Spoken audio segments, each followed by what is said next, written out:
자, 우리가 신앙생활, 믿음생활이라고 하죠. 네, 우리가 종교생활로 이렇게 비춰질 수도 있지 않겠습니까? 그래서 믿음생활이냐 또는 종교생활이냐 어떻게 구분할까요? 하나는 영적이고 하나는 육적입니다. 우리가 교회를 다니고 신앙생활을 한다 그러면 당연히 영적이어야 되죠. 그런데 영적인 행위를 하는데 모습은 영적인데 사실 본질로 보면 그게 대단히 육적일 수 있다라는 거죠. 그래서 신앙생활 항상 영적인과 육적인 것은 부딪히게 돼 있습니다. 예수님은 영적이었고 종교 지도자들은 육적이었기 때문에 영적인 실체가 왔는데도 알아보지 못하고 영적인 생명력을 부딪히니까 죽이려 달려들었다. 그리고 결국 십자가에 못 박혀 예수님이 죽으셨습니다. 지금도 마찬가지입니다. 하나님의 말씀은 영적입니다. 근데 그 영적인 것을 우리가 믿음으로 반응할 때 그게 신앙생활인데 하나님의 말씀을 육신적으로 받아들이면 행위만 하려고 하고 의식만 하려고 하고 그 다음에 영적인 것을 반응하는 생명을 자꾸 육적인 것을 죽이려고 하죠. 판단하게 하려고. 지금도 하나님의 성령의 역사가 일어나면 육적인 그리스도인들은 되게 싫어합니다. 되게 싫어하고 율법주의로 이단 3단 하면서 영적인 것을 막 막으려고 그러죠. 지금도 마찬가지입니다. 그래서 영적인 사람들, 특히 선지자들은 구약시대도 그렇고 지금도 마찬가지고 핍박을 받게 되어 있습니다. 그것이 과정이라는 거예요. 당연히 그게 과정이라는 것이죠. 오늘 사두개인들이 나오는데 복음서에서는 예수님을 대적했던 사람들의 대표성이 바리새인들이죠. 바리새인들을 중심으로 회칠한 무덤과 같이 종교의 틀과 의식으로 가득 차 있는 하나님을 사랑하는 마음 없고 이렇게 의식으로 가득 차 있는 사람들이 예수님을 대적했습니다. 왜냐하면 그 안으로 들어오니까 싫은 거예요. 그냥 무덤만 봐주면 좋은데, 회칠한 무덤만 봐주면 좋은데, 그냥 그들 인정해 주면 좋은데 그 문을 자꾸 열고 들어오시려고 하니까 냄새나는 것에 대한 수치가 드러나니까 싫은 거죠. 그래서 예수님을 결국 죽이더라. 오늘 그런데 사두개인을 중심으로 사도행전에서는 사도들을 대적하고 하나님 나라를 대적하는 것을 볼 수 있습니다. 이들은 기득권이죠. 이익을 위해서 실제적인 이익을 위해서 움직이는 사람들입니다. 신앙이 아닙니다. 그래서 우리가 신앙의 두 측면을 볼 수가 있겠죠. 영적인 것을 대적하고 반대하는 무리는 첫 번째 바리새인처럼 겉만 종교적인 의식만 막 강요하는 사람들. 우리가 영적인 믿음 생활을 하는데 방해가 됩니다. 두 번째는 이익을 위해서 움직여요. 기도도 이익, 종교생활도 이익, 종교행위도 이익, 신앙생활의 모든 걸 가성비를 따지고 하는 거예요. 이익을 위해서 이익이 돼야 되는 거죠. 이게 사두개인들의 모습입니다. 지극히 우리의 신앙생활에 비춰볼 때 우리의 영적 삶을 방해하는 모습으로 볼 수가 있습니다. 그래서 우리가 결국 신앙생활은 믿음이죠. 믿어야 되는 거예요. 이익을 따지지 말고. 그래서 때로는 손해보고 또 그렇죠. 제일 많이 손해보는 게 용서하는 거죠. 그렇죠. 어떻게 용서가 돼요? 이렇게 억울한데. 근데 용서하는 거예요. 또 어떻게 회개해요? 난 남들보다 그렇잖아요. 우리 본인은 죄인이지만 그래도 다른 사람 보면 더 많이 죄 짓고 다니고 고개 속이 뻣뻣하게 세우고 다니는 사람들에 비해서 우리는 그렇게 나쁜 사람들은 아니잖아요. 그러니까 회개하라. 이건 좀 멀게 느껴지는 거 아니에요. 근데도 그 이성을 깨고 계산을 깨고 회개하는 거, 용서하는 거, 내가 용서하는 거, 잘못 없는데 억울한데 또 억울함을 선택해야 되는 거. 자, 여기서부터 시작하는 거예요. 그래서 믿음으로 모든 것을 순종해 가는 거, 모든 말씀을 믿음으로 순종해 가는 거, 그걸 영적이다라고 얘기합니다. 믿는다. 근데 믿지 않아도 될 일. 예를 들어서 우리에게 소유가 많고 힘이 많으면 계산하고 그리고 가성비 따지고 회의하고 그리고 결정하는 거예요. 그러니까 교회 생활하면서 교회 안에 신앙생활하는 동안에 기도 안 해도 되는 거죠. 믿는다고 하는 것은 전적으로 기도한다는 뜻입니다. 그래서 우리가 믿음 생활을 하고 있는지 아닌지 기도 안 해도 되는지 그게 우리를 결정하게 만드는 것입니다. 내가 진짜인가 가짜인가. 하나님을 믿는 사람들은 사람보다 하나님께 관심이 많고 물질보다 영적인 것에 관심이 많습니다. 영적인 것에 관심이 많다라는 것은 믿는다라는 거죠. 믿는다. 사람에게 관심이 많고 교회 안에서 물질에 관심이 많으면 기도하지 않습니다. 믿으려고 하지 않아요. 그냥 회의하고 결정하고 그렇게 경영하려고 하는 거죠. 경영. 자, 그래서 우리가 믿는다라는 것이 영적인 것에 관심이 많은 모습인데 어떻게 믿느냐? 예수님을 먹어야 된다는 거죠. 성경의 관점에서는 믿는다는 표현은 먹는다는 표현입니다. 예수님 먹으라는 거예요. 먹어라. 밥 먹듯이 믿으라는 거예요. 밥 먹듯이. 그래서 구약에서 믿음의 모습을 보여주는 게 만나 아닙니까? 하늘에서 만나가 떨어진다. 매일의 삶 속에 예수님을 먹어라. 내일 거 먹지 말고 오늘 일용할 양식을 오늘 먹어라. 만나는 하나님 떨어주시는 양식입니다. 그걸 먹으라는 거예요. 밥 먹듯이 먹어라. 단 하루도 썩을 양식 먹지 말고 하나님이 주신 양식으로 살아가라. 자, 마찬가지로 영적인 양식인 예수를 먹어야 우리의 영이 산다는 거예요. 영이 산다. 육신이 사느냐, 영이 사느냐. 영이 살려면, 육신이 살려면 이 흙을 먹어야 되겠죠. 흙이 더해져야 되니까. 마찬가지로 영이 살려면 하나님이 우리에게 그 코에 생기를 훅 불어넣으신 영적인 것을 먹어야, 말씀을 먹어야 우리 영이 성장해 갑니다. 매일 예수를 먹으라. 매일 예수를 믿어라. 같은 말입니다. 믿지 아니하는 것은 예수를 먹지 않는 것이다. 날마다 먹으라는 거죠. 날마다. 어제껏 저장해 놓고 먹으면 종교가 됩니다. 그래서 날마다 날마다 떨어뜨려 준 거예요. 그래서 말씀은 날마다 먹어요. 요한복음 6장 36절에 보면 아들을 믿는 자에게는 영생이 있고 아들에게 순종하지 아니하는 자는 영생을 보지 못하고 도리어 하나님의 진노가 그 위에 머물러 있다 그랬습니다. 이스라엘 백성들에게 만나를 주신 것도 그냥 생존을 위해서 공급해 주는 것이 아니라 만나를 주신 것은 만나를 통해서 생명 양식을 먹게 하는 거예요. 날마다 공급받아라. 말씀을 먹어야 된다. 예수님을 먹어야 된다. 그것을 우리에게 말씀하고 있다라는 것입니다. 그래서 만나를 통해서 깨달음을 통한 것은, 깨달아지는 것은 뭐냐? 만나를 통해서 주시는 것은 양식 먹어라. 예수 믿어라. 날마다 먹어라. 영이 살려면 날마다 하늘로부터 떨어진 걸 먹어라. 그 얘기입니다. 모든 공급은 또 예수님이 주신다라는 거예요. 우리가 살 수 있는 양식은 하나님이 주신다. 사람을 통해서 받는 것도 사실은 예수님이 주신 거죠. 한 달 동안 열심히 일해서 우리가 돈을 버는 것도 사실은 하나님 뜻 안에서 하나님 우리에게 주신 거예요. 모든 공급의 원천은 하나님이다라는 거예요.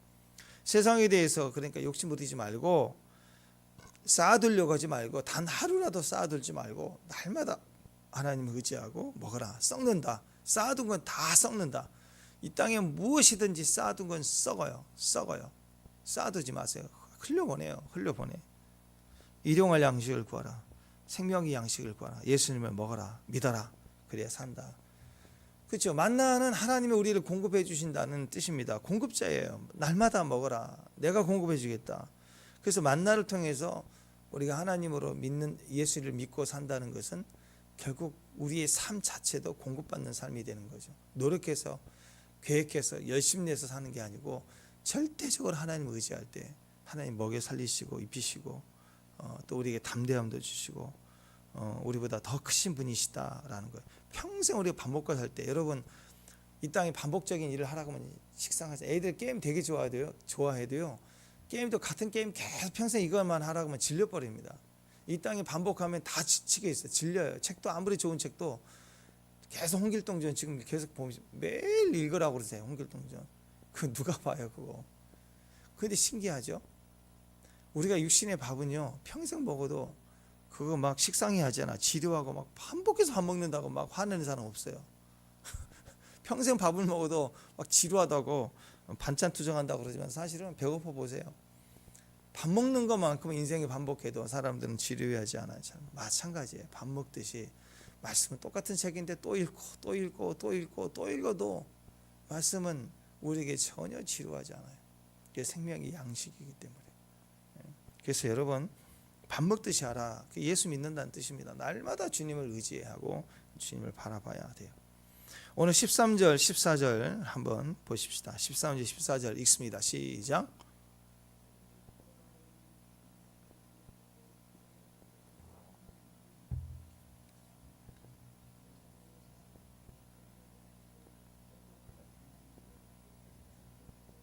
비난할 말이 없는지라. 자, 몇 가지 사실이 나오죠. 베드로와 요한이 무식했다는 걸 알았어요. 이들의 출신이 여부네, 갈릴리 출신이네.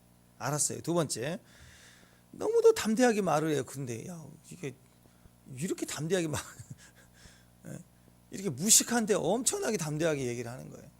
깜짝 놀랐어요. 이래가지고 놀랐어요. 그리고 옆에 병 나은 사람이 진짜 있네. 말만 세게 억지로 하는 게 아니라 너무나도 강하고 담대하게 얘기하는데 실상이 옆에 있는 거예요. 증거가 있는 거예요. 그러니까 한마디도 똑똑하고 학식 있고 배운 게 있고 기득권을 가지고 힘 있는 사람인데 증거 앞에서 할 말이 없는 거예요. 아무 말을 할 수가 없다. 그러니까 어떻게 하는가? 잠시 내보내고, 야, 우리 좀 회의 좀 하자. 내보내고 우리끼리 회의하자. 15절에 보니까 내보냈어요. 잠깐 내보내고 회의를 했어요. 그 결과가 뭐냐? 16절 17절인데 그냥 결국 할 말이 없으니까 그냥 예수의 이름으로 증거하는 거 아무것도 말하지 못하게 하자. 그게 결론이에요. 세상의 결론은 그거예요. 예수 제발 말하지 못하게 하라.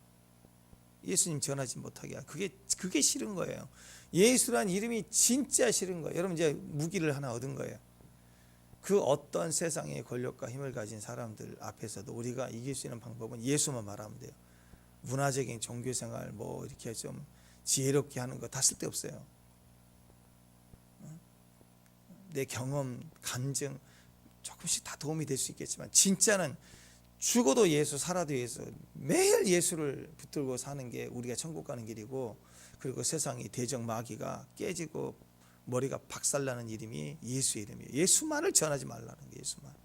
그래서 예수만 전해야 돼. 예수만. 그러면 뒤집어지고 머리 깨지고 박살나는 것은 다 마귀의 마귀. 예수만 전하면 신기합니다. 여러분 예수만 전하면요. 예수만 전하면 교회 안에서 뒤집어진 사람들이 있어요. 문화적이고 젠틀하고 그런 걸 좋아해요. 근데 예수님을 전하고 예수님으로 살고 예수를 전하면 되게 싫어합니다. 되게. 그건 가짜라는 거. 유다 같은 거. 유다. 예수님 앞에서 예수님에게 장례를 예배하기 위해서 옥합을 깨트렸던 그게 신앙 아닌가요? 근데 유다는 버럭 화를 내죠. 그 앞에서 허비하는도다. 예수님께 집중하면 화내고 종교 생활에 필요한 것을 바치면 좋아해요. 다 이 사두개인이 그래요. 이 엄청난 기적 앞에 말을 하지 못하잖아요. 그 말은 명백했다는 거. 그러면 자기를 꺾어야 되는 거 아니에요? 꺾지를 않고 덮으려고 그래요. 덮으려고. 태양을 손으로 가리려고 하더라. 그게 통하지 않죠. 그래서 우리가 이제 마지막 때를 살아가는 강력한 영적 힘은 예수를 증거하면 됩니다. 예수. 지난 그 문재인 대통령 때 우리 그 코로나 시대 때 교회 지도자들 다 모아놓고 이건 과학입니다. 목사님들 과학입니다. 입 다무세요. 그랬잖아요. 그럼 결국 뭐예요? 신앙생활 조용히 지내라는, 종교 생활만 하라는 거예요. 신앙생활 하지 말고. 그게 뭐예요? 그게 다 예수를 전하지 말래요. 지금 문화혁명이 일어난 중국이나 옛날에 다 종교 파괴하고 했던 공산주의 다 뭐예요? 신앙생활 지금도 선전하는 선전교회들 얼마나 많아요. 지금 거기에 모든 예배 행위를 하게 해요. 무엇만 높이지 말라는, 예수 이름만 높이지 말라는 거. 예수만. 예수님에 대한 신앙 고백만 하면 뒤집어지는 거예요. 다른 건 하라고 해요. 하라고. 그러니까 여러분 예수라는 이름이 얼마나 강력한가 아시겠죠? 지금 뭐 대통령도 그렇고 모든 정부 인사 50 때부터 좀 변화가 되기 시작해서 60 넘어오면서 그랬잖아요. 대통령 나도 패러디 해라. 그래서 대통령을 막 흉내내고 막 전직 대통령 이렇게 패러디하고 목소리 흉내내고 막 웃기잖아요. 다 해요. 지금 시대는 정치인 누구 막 본인들도 나와서 같이 코미디에 뭐 나오기도 하고 막 같이 재밌게 하고 그러잖아. 하래. 비판해도 괜찮다. 이 시대가 뭐만 비판하면 안 되느냐? 동성이면 비판하면 모든 학교가 다 뒤집어지는 거예요. 교사들도 다 잘려요. 그렇게 되면. 이상하게 성소수자들만 얘기하면 그냥 모든 학교에서 공격해 들어가는 거예요. 지금 여론이 그렇게 만들어가는 거예요. 다른 건 다 해도 된대. 그러니까 우리가 영적 전쟁의 핵심은 그거예요. 지금 최대 악한 영이 관심 갖고 있는 것만 건들면 난리 나는 거예요. 그러니까 예수를 계속 교회가 예수를 부르짖으면 세상에 이 권세자들은 머리가 박살이 나기 시작하니까 견딜 수가 없고 머리가 아픈 거야. 골치가 아픈 거야. 또 요즘 같으면 핵심적으로 동성애에 대한 얘기가 민감한 상황이죠. 진짜니까 그래. 진짜 영적 싸움이터는 그런 거예요. 그걸 짚고 넘어가야 돼요. 정확하게 가르쳐야 된다는 거예요. 자, 여기에 관심사들이 나오는데 16절 17절 보면 모든 사람이, 그러니까 이스라엘 사람들에게 다 알려졌다는 거예요. 그리고 민간인에게 퍼지지 못하게 하자. 이스라엘 전역에 이게 알려지지 못하게 하자. 뭐가? 예수의 이름이, 예수의 부활이 전해지면 안 된다는 거죠. 그러니까 사람 민심이 동요되고 사람 인기가 빨려 나가고 진리를 향해 가는 것이 막 싫은 거예요. 그리고 여기서 진짜는 죽은 자의 부활이고, 그리고 자기들은 죽은 자의 부활이 없다라고 생각했는데 부활이 일어났으면 우리가 틀렸구나라고 꺾여야 되는데 아니죠. 그걸 덮고 그걸 전하는 것을 막으려고 했다. 그게 세상이라는 거예요. 그러니까 이 사람들은 부활에 관심 없다는 뜻은 뭐냐? 현재에 관심을 가져야 된다. 내세에 투자하지 말고 현세에 투자해라고 해요. 그러니까 많이 바쳐야 되죠. 현재 여러분들이, 사람들이 현재 자기들을 따라오는 것을 더 원하더라라는 거죠. 21절 보세요. 어디 관심이 많은가? 21절 시작. 관리들이 백성들 때문에 그들을 어떻게 처리할지 방법을 찾지 못하고 다시 위협하여 놓았으니,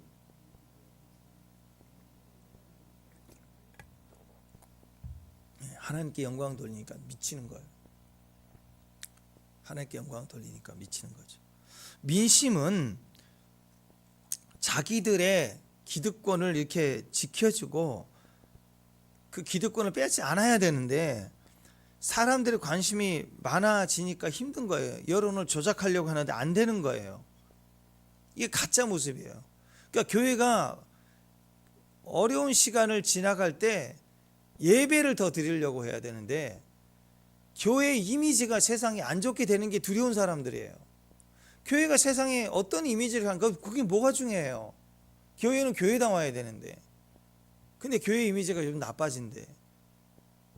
그거 하나님 막 제끼는 거예요. 가만히 계세요. 하나님 제발 가만히 계시라고요.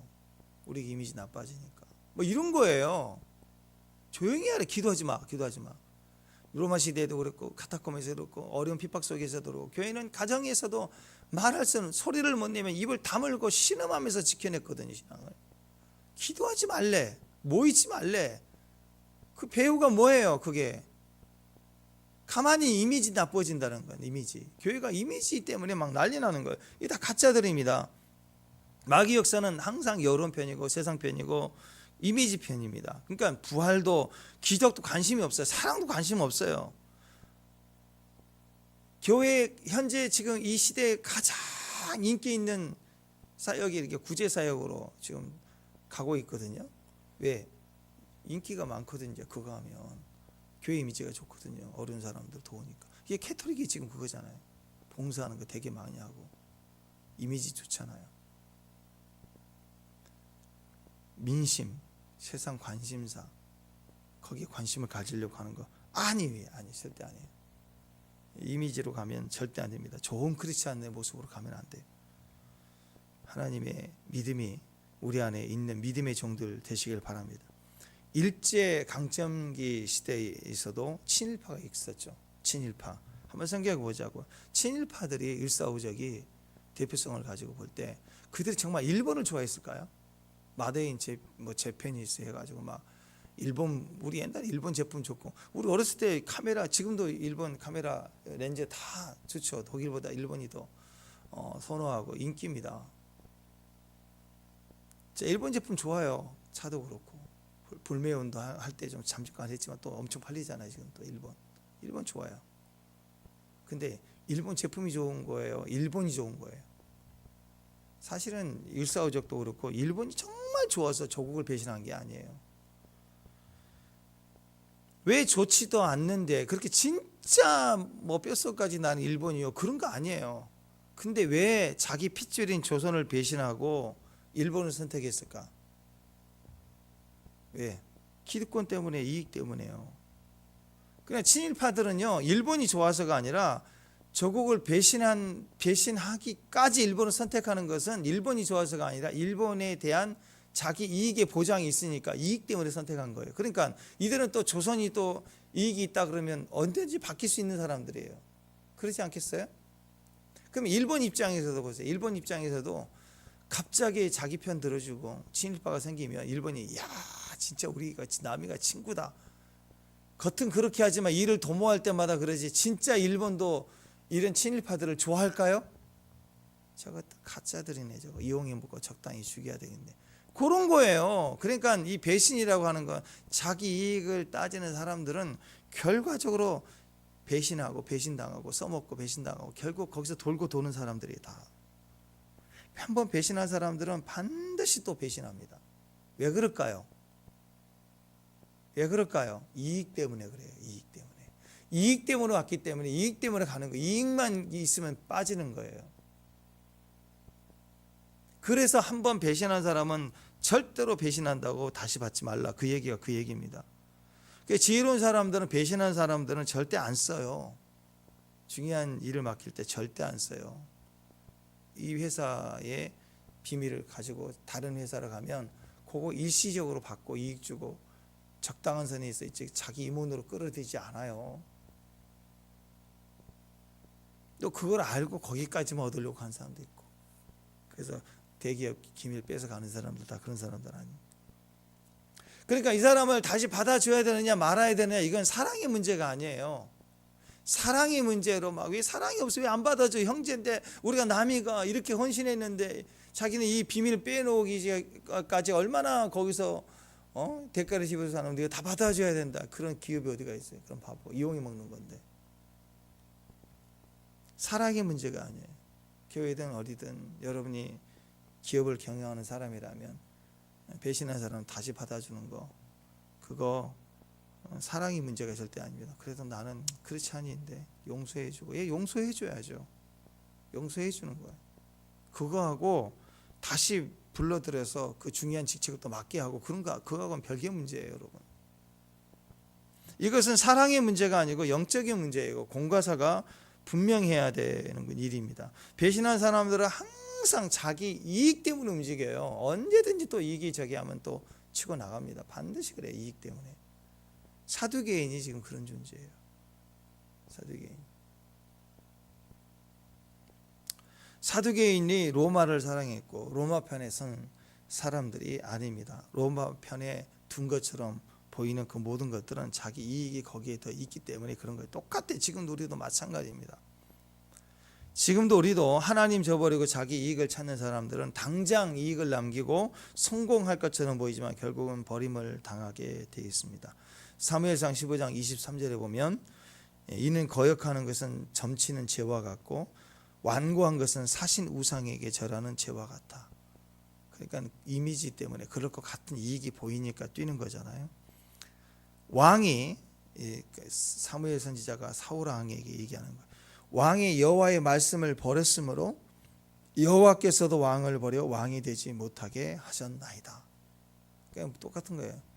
조국을 버렸다, 그리고 일본을 선택했다, 그 자체만 보는 게 아니라 이 사람들은 영적으로 해석해 보면 자기 이익을 선택하고 사는 사람들이었어요. 그러니까 하나님 앞에서 이익을 선택하고 계속 움직이는 사람들은 하나님도 버리세요. 이익을 따라 움직이면 버린다고 한다.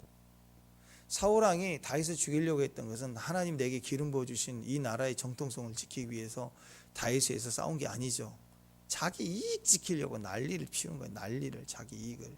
결국 그게 다윗과의 전쟁이 아니라 하나님과의 대적이 돼버렸던 거예요. 결국 마지막 때 만몬, 물질 가지고 뛰면 하나님 대적자 되는 거예요. 호세아 보세요. 북이스라엘 마지막 왕 아수르 편이었습니까? 애굽 편이었습니까? 다 아니에요. 다 보면 망할 왕들은 다 자기 이익 편이에요. 바로 왕도 하나님을 대적한 자가 됐죠. 그러면 진짜 애굽 왕으로서 애굽 편이었습니까? 진짜 그랬다면 자기 국민 깨지고 박살나는 거 참 굴욕을 감수하고서라도 항복하고 그러잖아요. 왕이 자존심 버리고 항복하면 무릎 꿇는 이유는 자기 백성들 더 피해 보지 않기 위해서. 왕은 그런 거잖아요. 근데 끝까지 고집피고 한 것은 진짜 애굽 왕으로서 국민을 위한 게 아니고 자기 이익 때문에 자기 화가 나가지고 그러다 망하는 거 아니겠습니까? 자기 이익을 얻을 수 있는 편에 끝까지 고집을 피우는 거, 그게 망하는 길이라고요. 자, 그러면 우리 결론을 좀 내려봅시다. 자, 우리는 좌파입니까 우파입니까? 우리는 대한민국은 미국 편일까요 중국 편일까요? 어떻게 가야 돼요? 무조건 미국이다. 태극기입니까? 전라도 밥상. 저도 전라도 밥상입니다. 그럼 무조건 중국 편입니까? 지금 중국 가보세요. 그 이웃이라든지 뭐 이런 데 가면은 그 공산품이 끝이 없어요. 끝이 없어. 지금 알리익스프레스에서 공격적으로 좀 하긴 하지만 테무도 마찬가지고, 우리 2만 원짜리 2,000원에 지금 보내줘. 2,000원에 무료 배송으로. 근데 그 물건이 나쁘지가 않아요. 나중엔 좀 올리겠지만. 근데 그런 가게들이요 끝이 없어요. 그 도시가 지금 우리 그 백화점처럼 시설 다 좋고요. 우리가 아는 그런 개념 아니라고요. 쉽게 미국 판단할 수 없고 쉽게 중국 판단할 수 없는 시대가 지금, 미국도 막 어쩔 수 없는 상황까지 오잖아요. 중국과의 관계가 지금. 잘 선택해야 됩니다. 우리 미국 편이에요, 중국 편이에요? 어디 선택해야 돼요? 어디예요? 우리는 하나님 선택해야 돼요. 하나님. 아멘. 이익이면 중국 선택해야 돼요. 이익이면 어떤 사람 미국 선택해야 돼요. 이익이면 자기가 선택해 가야 되는 거예요. 지금 우리도 똑같은 상황에 빠질 수 있습니다. 근데 우리는 누구 편인가? 절대적으로 하나님 편이에요. 신앙이 아니면, 말씀이 아니면 아닌 거예요. 대한민국 편도 아니에요. 축복합니다.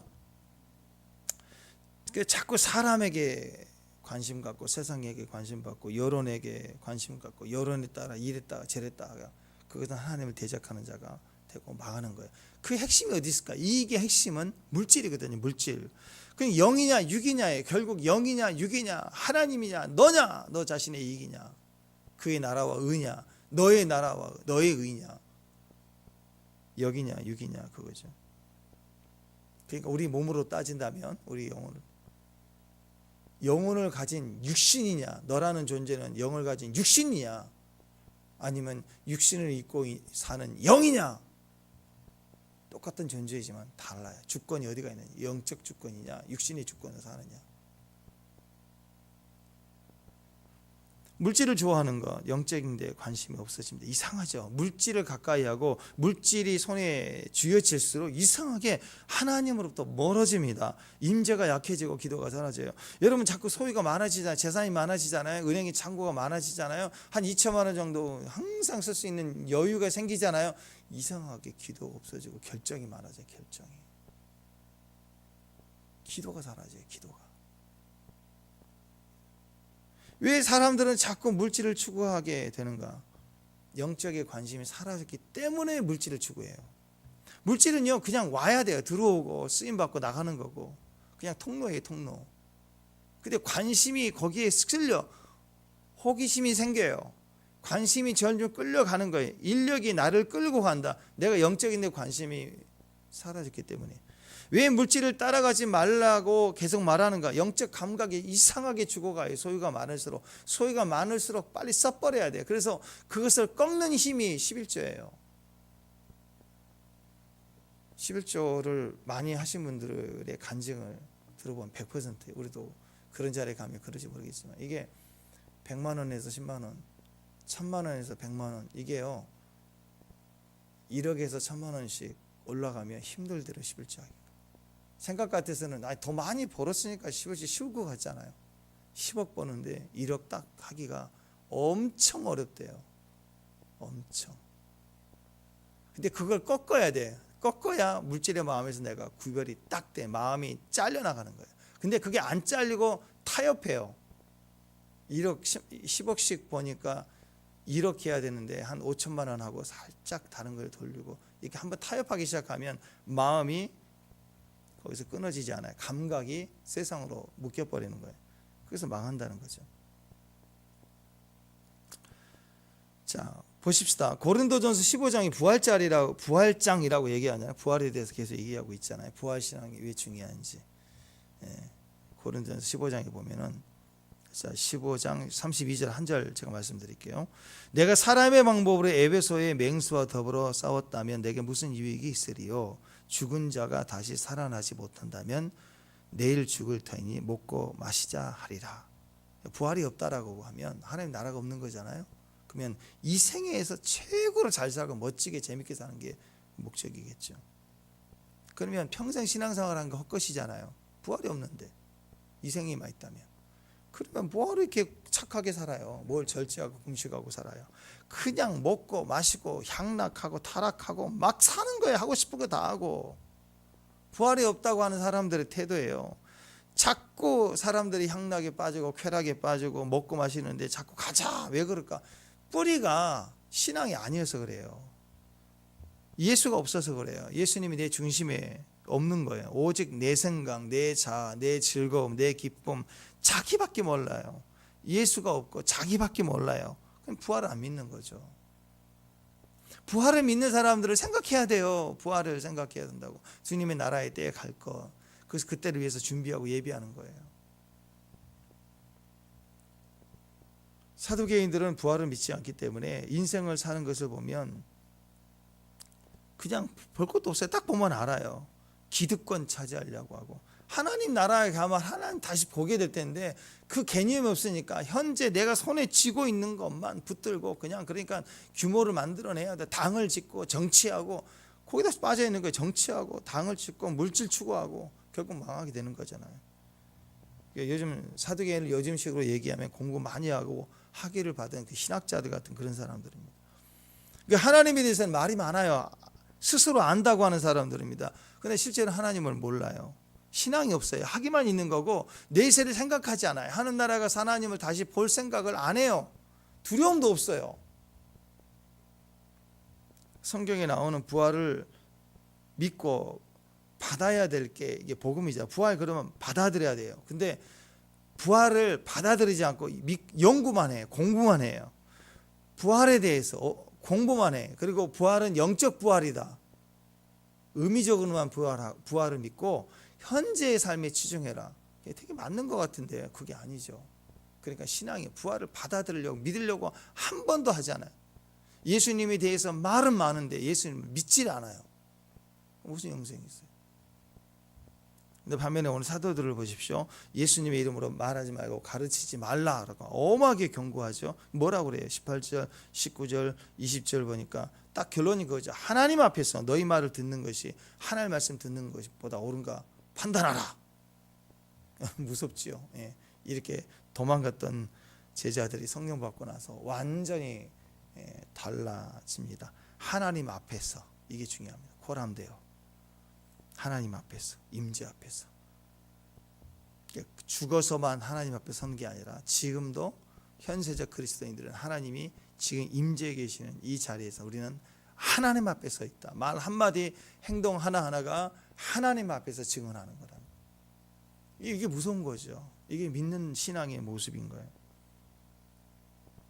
자, 사도들의 이러한 선포는요, 항상 하나님의 임재예요. 하나님 면전에 서 있다는 신전 의식이에요. 신전, 하나님 앞에 서 있는 의식, 임재 의식이에요. 신전인데 내 일거일투석이다. 하나님 임재 안에 있다. 하나님 나와 함께 하신다. 그러니까 하나님 나에게 힘을 주시고 도움을 주실 뿐만 아니라 내 말의 모든 증언과 고백이 하나님 들으신다. 신전 의식을 가지고 사는 거예요. 하나님의 임재를 믿고 확신하며 하나님 앞에서 산다. 임재 의식이 있었다는 거죠. 임재에 계시는 하나님 앞에서 내가 너희 말을 들을까 하나님 말을 들을까 생각해봐라. 큐티아라고 그러는 거죠. 이렇게 권세자들에게 말할 수 있는 거. 이게 증인입니다. 증인의 자격은 이거예요. 코람데오, 라틴어로 코람데오, 하나님 앞에서. 세상 앞에서가 아닙니다. 하나님 앞에서. 오직 하나님 앞에서 하나님은 선하시다, 하나님은 온전하시다, 하나님 우리의 구원자 되신다, 이걸 증언하는 것. 그래서 로마서 12장 1절 2절에는 형제들아 내가 하나님 모든 자비하시는 너희를 구원하노니 너희 몸을 헌신이 아니라 헌심이 아니라 헌신이죠. 너희 몸을 하나님 기뻐하시는 거룩한 산 제사로 드리라. 이런 너희들을 영적 예배는 개념 이상주의가 아니, 영적인 부활이 아니라 실제적인 부활을 믿는 거예요. 그래서 몸으로 헌신하고 몸으로 순종하라. 이 세대를 본받지 말고 이 세대를 본받고 따라가는 게 아니에요. 이미지 좋은 교회가 되려고 하지 마라. 마음을 새롭게 함으로 변화를 받아 하나님이 선하시고 기뻐하고 온전하신 뜻이 무엇인지 분별하도록 하라. 중심에서 하나님을 믿으라는 거죠. 임재의식이에요. 하나님 앞에서. 그러나 이 사두개인들은 사람들 여론 앞에서, 세상 앞에서 반응하려고 그래요. 우리는 세상에 대한 이미지가 아니라 하나님 앞에서, 임재의식에서 오직 하나님 의식이에요. 세상 의식, 사람 의식이 아닙니다. 여론 의식이 아닙니다. 이미지 의식이 아닙니다. 오직 하나님의 임재 앞에서 임재 의식하고 우리가 하나님 앞에 사는 것이다. 사람 앞에 서면 사람 의식하게 되어 있습니다. 자꾸 사람들 모임에 끼면 사람 의식하게 되어 있어요. 여러분 낯선 곳에 가면, 새로운 공동체에 들어가면, 어떤 모임에 새로운 것에 참여하면 의식하죠. 사람 딱 하면 아는 사람이 있나, 없는 사람이, 모르는 사람이 있나, 나를 힘들게 하는 사람이 있나. 바짝 긴장해야 돼요. 당하면 안 되니까. 여기 사람 의식을 하게 돼 있어요. 개도요, 사람 의식 안 하고 개도 개 의식이에요. 앞에서 개 끌고 가는데 저쪽에서 개가 오다 둘이 마주치잖아요. 요즘에 사람들이 개를 보고 이쁘다고, 어머 이쁘다, 그럼 개가요 탁 쳐다보고 그냥 가요. 사람 되게 무시해요. 개들도 또 저런 개도 왔나 싶으니까 개도 한번 깜짝 놀랐다가 왜 웃기네, 그래서 반응 안 해 개도. 근데 앞에서 개가 오면 개는 개들끼리 반응을 다 갑니다. 다 마주치고 지나갈 때마다 개가 개를 봐요. 그죠? 사람은 사람 의식이에요.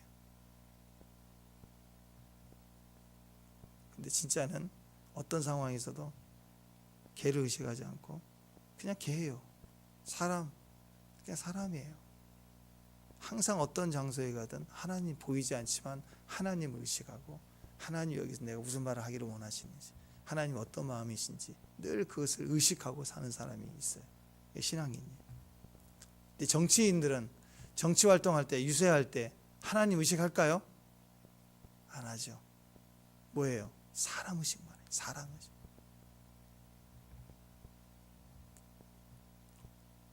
축복합니다. 저는 하나님 의식하는 저와 여러분 됐으면 좋겠습니다.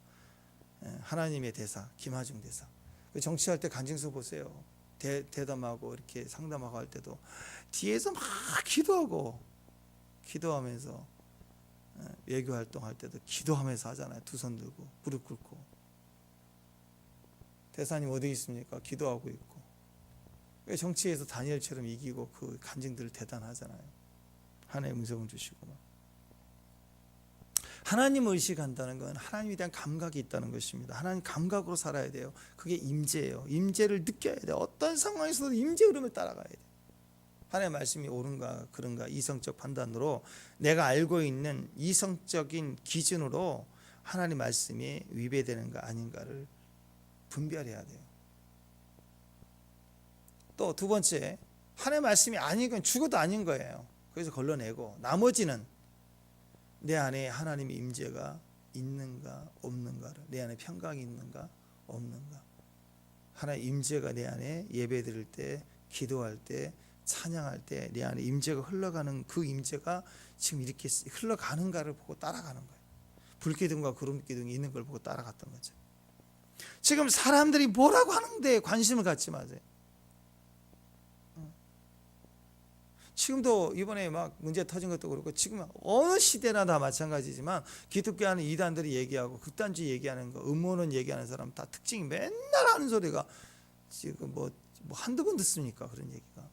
올해 부동산 뭐 어떻게 된다, 뭐 돈이 휴지 조각이 된다, 맨날 그런 전쟁 난다. 언제까지 울고 먹는데 속는데. 설령 그런 위기가 와도 우리의 관심은 하나님 의식, 하나님 우리에게 어떤 은혜를 주시고 우리에게 어떤 메시지를 주시는가. 오히려 하나님의 전쟁 중에서도 하나님을 향한 예배에 대한 마음을 주시고 주님께 모든 것을 의지하는 마음을 주실 거고, 가까운 네 이웃을, 내 자녀 노엽게 하지 말고 내 아내를 사랑하고 내 형제들을 용서하고, 이게 지극히 마지막 세대를 통과해가는 핵심이라고. 핵심. 제발 국가와 민족에 영웅되려고 하지 말고 맡기라고. 맡겨. 이스라엘 백성들도 포로 시기에 또 애굽의 노예 430년 가운데서 해방시키는 분이시잖아요. 우리나라 독립운동 안 해도 하나님이 우리를 해방시켜 주셨잖아요. 이기려고 싸우려고 하지 말고 하나님을 더 믿으려고, 하루라도 더 믿으려고. 그게 우리의 모습 아닌가. 자, 우리가 그래서 하나님 임재에 민감해야 되고, 하나님 임재가 있는가를 우리가 따라가야 됩니다. 하나님 임재를 강화시키는, 시간이 오래됐지만 이것만 할게요. 하나님 임재를 제일 내 안에 점점 강해야 되지 않겠어요? 그래야 임재를 빨리 따라가죠. 그죠? 임재를 강화시키는 방법이 뭘까요? 교제예요. 교제. 산에 혼자서 막 기도하면 임재가 강할 것 같죠? 이상해질 가능성이 높습니다. 산기도하고 작정해서 임재가 강해지는 거 아니에요. 임재는요, 시간을 함께 보내는 거예요. 13절 보세요. 그들이 베드로와 요한을 담대히 말함을 보고 그들은 본래 학문 없는 범인으로 알았다가 이상하게 여기며 또 전에 예수와 함께 있던 줄도 알고. 여기에 그들이 그리 무식한 자들이 왜 이렇게 똑똑하게 얘기를 잘할까? 왜 이들은 강력한 담대함을 가졌을까? 왜 이들에게는 이런 표적들이 나타날까? 이런 임재의 강력함이 나타난 이유가 어디 쓰는 거다? 여기 나와요. 전에 예수와 함께 있었던 자들이더라. 이거 쇠 붙인데 자석이 오래 붙어 놓으면 거기다 자력이 생기는 거예요. 나중에 전이 받아가지고. 물리적인 시간을 말하는 게 인격적인 교제 시간을 말하는 거예요. 교회 와서도 인격적 영적인 코람데 하나님 의식을 가지고 하나님 만나기 시작하고, 하나님 의식하고 말하고, 하나님 의식하며 대답하고, 하나님 의식하며 일상생활을 해나가면 그 사람에게는 계속해서 하나님 임재가 점점 강해져 가는 거예요. 의식을 하니까. 딱 끊어버리고 세상에서 있다가 주일만 딱 교회 오고 이런 종교생활을 하면 임재가 약해져요. 세상살이를 하지만 다윗이 성전에서 멀어지고 도망자의 삶을 살 동안에 광야에 있었지만 계속해서 하나님 의식하고 살잖아요. 그러니까 다윗에게 임재가 강력해질 수밖에 없는 거예요. 반면에 사울은 예루살렘에 있었지만 제사장들 다 죽여버리고, 그 앞에 성전이 있으면 뭐예요? 임재가 약해진, 임재가 떨어지고 오히려 임재가 멀어져 갔는데, 예수님을 증거하는 삶을 살아야 돼. 우리 입술에 말을 해서, 내 입으로 말을 해서 내 귀가 먼저 들어야 돼. 내 혼이 먼저 듣게 해야 돼. 자꾸 예수를 말해야 돼요. 예수를 증거해야 돼요. 예수의 말씀을 선포해야 돼요. 말씀 안에 내가 묶여가기 시작해야 돼요. 자꾸 말씀, 임재의 떡을 먹기 시작해야 내 안에 임재가 강력해지기 시작하는 거예요. 예수님이 인격이기 때문에 인격을 증거하는 삶이에요. 몇 장 몇 절 말씀 지식 전하는 게 아니라 인격적인 말씀을 자꾸 받아들이고 말하고 내 인격을 동원해서 방언해요. 내 인격을 동원해서 반응해야 돼요. 여러분 누군가를 만났는데 그 사람이 사무적으로, 또 여러분 사업적으로만 얘기하는 것보다 그 사람이 사업으로 만났지만 얘기하는 도중에 나를 자기 인격으로 드러내서 인격으로 나를 대우해주면 친해지지 않겠어요? 점점 일은 일이고 일 끝내고 점점 친해지지 않겠어요? 사무적으로만 얘기하고 한 번 자기 인격을 보이지 않고 일만 해. 그러면 일일 뿐이에요. 그냥 일. 우리에게 인격을 사용해야 돼요. 인격을 사용할 뿐만 아니라 우리의 입술을 사용해야 돼요. 우리의 가슴, 손, 발, 헌신을 사용할 때 그분이 우리 안에서 더 가까워지는 거예요. 선교 가서 예수님 증거한다고 할 때 전도지만 던질 게 아니라 우리 인격을 사용해야 되고, 가족들을 사랑할 때 인격을 사용해야 돼. 행위만 보지 마. 그럴 때 친해지는 거예요. 우리 여성분들이 그러잖아요. 진심이 안 느껴져. 그러면 되게 힘들어하잖아요. 진심이 안. 그 이유가 왜? 말에 영혼이 안 일도 없어. 영혼이 일도 없어. 싫어하잖아 그런 거. 신앙도 훨씬 그보다 더 깊은 수준입니다. 하나님 앞에서 우리가 하나님을 인격적으로 의식하고 인정해 드리고 그분과 동행하는 삶 가운데서 주님을 증거하는 내 인격을 사용해서 대화하기 시작할 때 세상 일을 하고 사업을 하는 것 같아도 가까워지는 거야. 하나님과 점점 가까워지기 시작하고 쫀득쫀득해집니다. 임재가요 쫀득쫀득해요. 쫀득쫀득해져. 물 같은 게 아니라 꿀 같아요. 쫀득쫀득해져. 묵직해집니다. 여러분 자리에 물을 뿌려 놓으면 물 뿌린 자리에 앉으면 차가워. 물이네. 그렇죠? 임재가 있으면 없는 사람과 이게 달라요. 앉으면 뭐가 있는 거예요. 물이다. 기도하면 바람이 있고 임재가 있고 느끼는 거예요.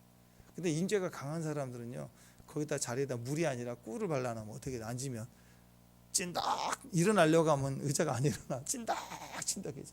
쫀득쫀득해져. 말씀이 딱 들어오면 말씀이 은혜가 돼요. 말씀 때문에 힘을 얻었어요. 이 말씀 때문에 내가 오늘 이길 것 같아요. 하나님 나를 위해서 이렇게 말씀을 보내주셨다. 우리 안에 시원함이 오거든요. 근데 어떤 사람이 임재는 그 말씀이 우리 안에 꿀처럼 떨어지면 쫀득쫀득하게 흘러 들어와요. 그래서 찐득찐득하면서 말씀이 찐득찐득하게 막 묵직해져요. 온 몸에 물이 젖어서 타타 털고 가는 사람이 있는가 하면 어떤 사람은 꿀처럼 흘러내리면요 걷기가 무거워요. 길을 걷기가 무거워요. 말 한마디에도 찐득찐득하고 임재가 무거워져야 돼요. 그게 예배예요. 찬양으로 폭발하고 주님 앞에 선포되고 시원하게 나가고 막 사이다 같이 던져버리고 막 찬양 속에 강력함이 거기 있거든요. 근데 경배로 들어가면 엎드려 버리면 그 존재가 그대로 주님 앞에 꿀처럼 들어가요. 꿀송이처럼 단 말씀하고 쪼개서 시원하게 들어오는 말씀하고는 또 다르죠. 저는 여러분과 제가 영이 하나님 임재 앞에서도 온통 주님만 집중하고 온통 주님만 생각하고 온통 나의 모든 인격으로 주님을 향해 서 있는 아가서의 말씀들을 보면 쫀득쫀득해요. 하나하나가 나가 너고 너가 나고 계속 믹싱이 되어져 가는 거예요. 하나가 되어져 가는 거예요. 그게 임재입니다. 우리는 오늘 하나님 임재 의식을 가지고 임재 앞에서 신전 의식으로 항상 무엇을 말하든 행동하든 찬양 한 곡을 하더라도 찐득찐득하고 쫀득쫀득하고 그런 영양가 있는 임재로 들어가는 저와 여러분 되시길 바랍니다. 인격으로 참 인격으로 예수님을 의지하십시오. 그런 임재의 축복이 있기를 축원합니다. 기도합니다. 하나님 감사합니다.